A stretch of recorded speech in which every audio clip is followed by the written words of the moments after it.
I'm going to show you how you can improve your times with a winning mentality because closer times equals better racing. So let's get into it.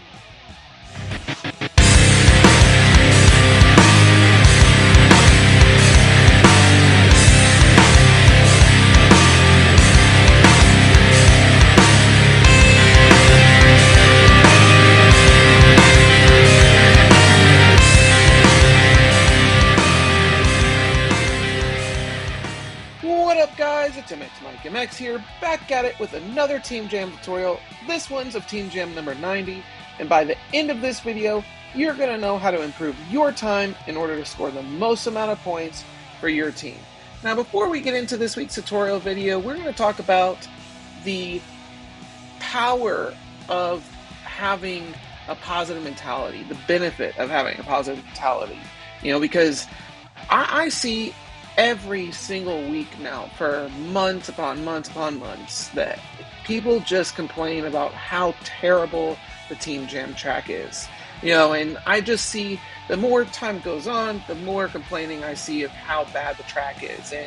And ultimately, my mentality is a little bit similar to what I've noticed from the pro racers is even if they don't like a Supercross track that weekend, their mentality is that they all have to race the same track. So focusing on everything that you don't like about a track isn't going to help you improve on that track. And so, just having a good mentality is super important for improving your time. And this is an example where one of my teammates was stuck on an open jam track, and he was trying to improve his time on that track all week and was finally just at his breaking point and was super frustrated. And I just reminded him, like, dude, you're faster than this. You know that you're faster than this, so just shift your mentality some. And within a few minutes, he was able to improve his time and get into the top 10. And, he decided to shoot me a message, saying, hey, this just happened. And I was like, dude, that's awesome, and I'm definitely going to take full credit. Just kidding. And I thought it was cool, that he let me know that I inspired him to get on and make some more attempts and how grateful he was. And all I did was remind him of how fast he was.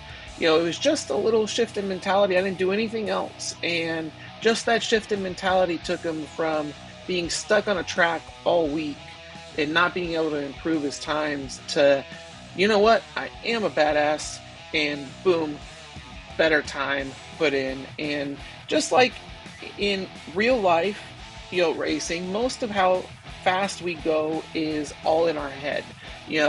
Especially for this video game, we all have the same speed bike, we all have the same controls, and we all have two thumbs, hopefully. And so from there, our ability to go fast is some skill, yes, which comes from practice and time, and the rest is our mentality. And having a defeated mentality is definitely going to hold you up from improving on your time. So I would just basically focus more on having the correct mindset when there's a track that you don't like. That, okay, I don't like this track, well, so let me find something that I do like about it, and or challenge myself. Okay, I don't like this track, let me make this track my bitch, and I'm gonna own this track instead of this track owning me. And so and then the next thing is I asked the community if they had any questions, and the first question that I had was, what, do I have a track that I like to practice on, and that is in the Germany qualifier in career mode. It's Into the Woods. It's kind of my go-to track to practice on because it has a little bit of everything. I like that the track is simple and short, instead of having to practice a lot on a more difficult track that's longer. I don't want to waste a whole bunch of my mental stamina or energy on a track in the career mode, I'd rather put that into the Team Jam. So this track, Into the Woods, has backflip scrub and downhills and uphill scrubs, and just a really well balanced track. Though I also like to play the other Germany qualifiers because I just like how simple they are and how they don't frustrate me. So whatever track it is that you like to practice on, I would just go and practice on that. The next question that I had was, what does my setup look like? Now, this isn't my setup, though. I play on a 13-inch iPad Pro that is set up on an Apple Magic Keyboard. And so this is what my setup looks like. I've been playing strictly on the iPad since Mad Skillz Motocross 3 came out, and that's just personal preference to me. I like the bigger screen, especially since I'm getting older and my eyesight is getting worse. The next question that I got asked was my setup. Now, I don't think that there is a perfect setup for anybody. This is my iPad setup, and as you can see, I have the brake and gas button as close as possible to each other and as close to the edge of the screen as I can get them, because my thumb is only so long, and I don't want to go through the effort of trying to swipe my thumb, halfway across the screen just to get a good scrub. So, and then you can see my forward and back lean buttons are as close as they can be together. Now, my thumb actually fits inside of these circles on my iPad. I haven't messed with changing the button size. I don't care to do that. I've gotten used to these buttons and how they're laid out. Now, on my iPhone, my button layout is very different. My thumb can actually cover the entire gas and brake button and lean button, so I have to have them a little bit further apart because of the size of the screen. I play on an iPhone 13 Pro Max, so it's a little bit of a bigger screen, but again, I think that this is just personal preference. Depending on the device that you use and size of your screen, and then also, the size of your thumbs and what feels right to you. So I don't think that there's a specific, swipe length that is perfect for everybody. I have played around with this a lot, and I've also changed it multiple times over the past few years to address my comfort level. So I would get in there, mess around with the swipe length settings and see what feels normal to you, or what feels better to you. So definitely personal preference on that. And so that was basically it, as far as the questions that were asked. And we'll go ahead and dive into this week's Team Jam tutorial now. And so what I did was I spent 10 tickets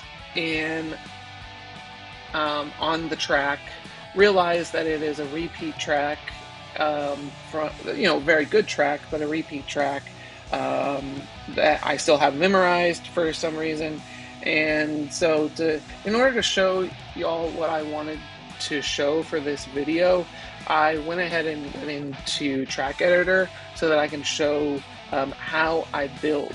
And so my mentality is to build a base and then find ways to shave time off of that base. A little bit similar to how professional supercross racers do it. Like if you watch their first couple of laps, they're just doing the jumps. That's it. And from there, they're finding a way to shave off time. Where can I scrub? How should my body angle or lean position be? And where can I shave off time?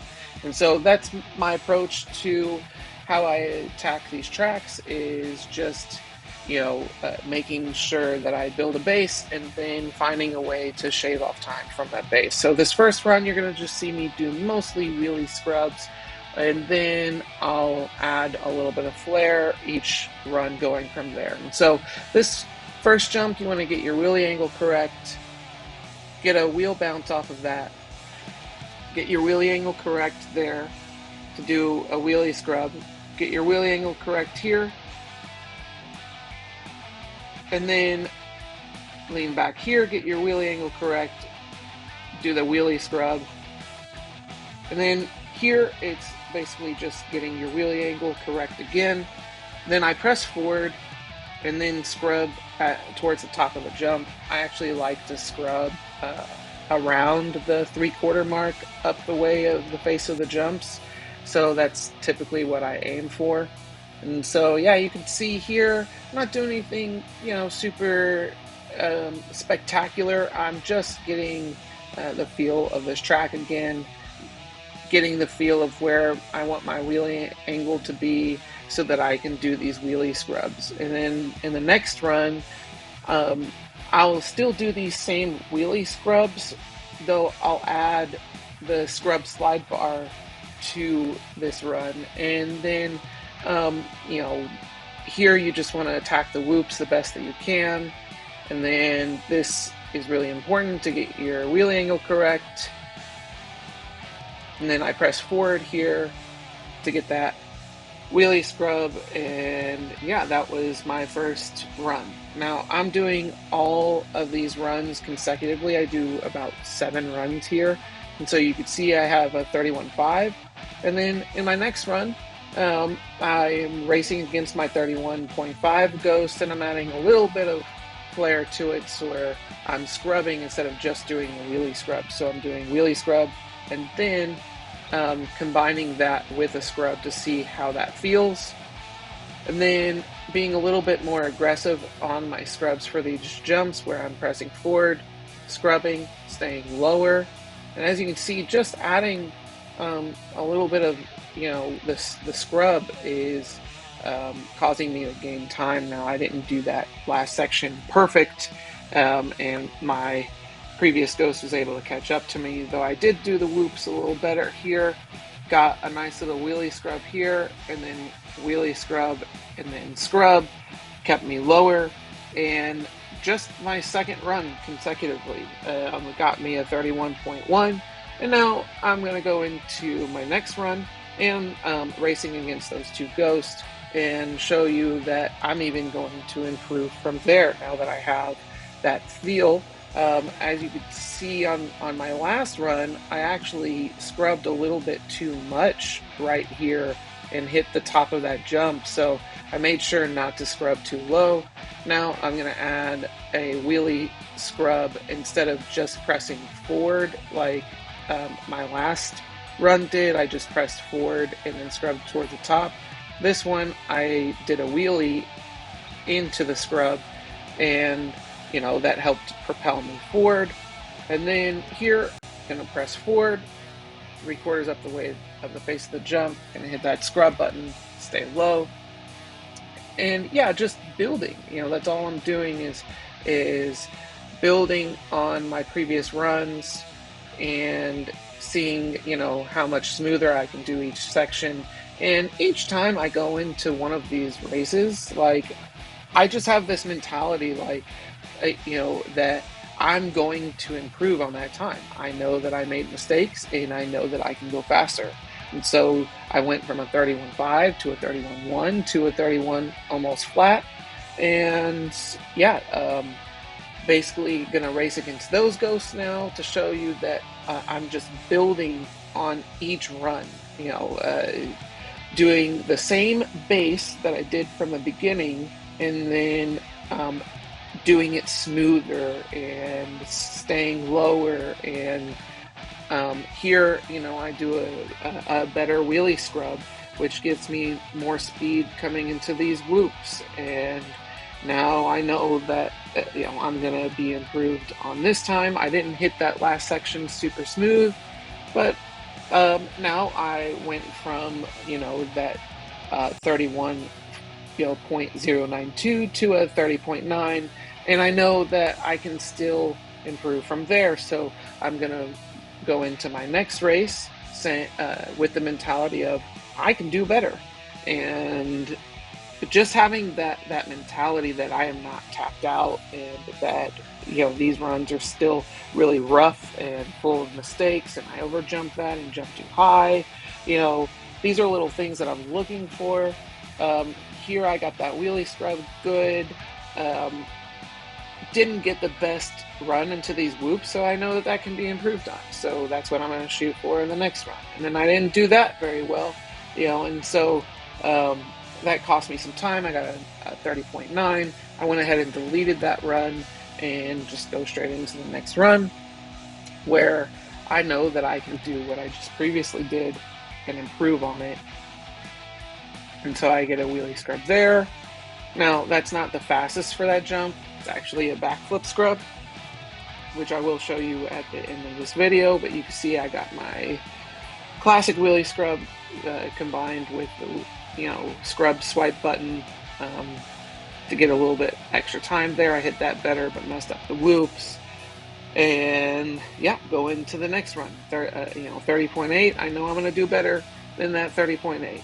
And so just coming into here, still building on my base, hit the top of that jump there, which wasn't ideal. So I know that I can even improve on this time that I'm doing. Over jumped that, didn't stay as low, didn't hit that wheelie scrub as well. Come into there, I got a better run through the whoops here. And so, but I know that still wasn't as good as I could do those whoops. And so, yeah, that got me a 30.6.